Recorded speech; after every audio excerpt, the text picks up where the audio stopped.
And Jesus was in the synagogue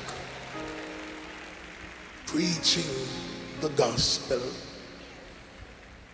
There was in the midst of the service a woman. She had been bowled over for 18 years.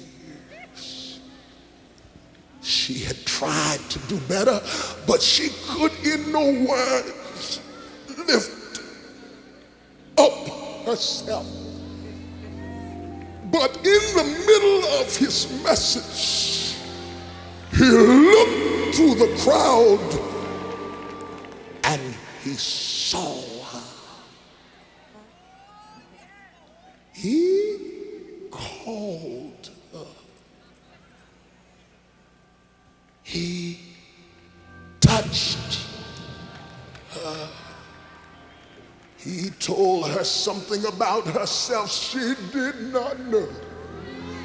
He whispered in her broken, triple, tattered, torn, discouraged ear. He said, "Woman,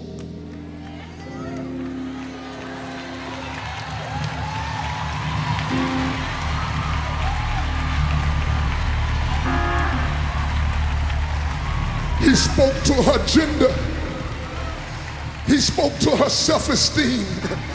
He spoke to her hopes. He spoke to her dreams. He spoke to the little girl in her. He spoke to the lace in her. He spoke to the silk, the satin, the femininity. He spoke to her rosebud. He spoke to petals that are falling from a rosebud. He spoke to her sunrise. He spoke to her sunset. He spoke to the fragrance of an early morning rain. He says, "Woman." It may not look like it right now. I know you're still twisted and broken and tattered and torn. But in spite of how things look, woman, thou. I know you've been messed up for years and years and years and years and years and years and years. But in spite of how long you've been dealing with that secret, that trauma, that disgrace, that dilemma, woman, thou.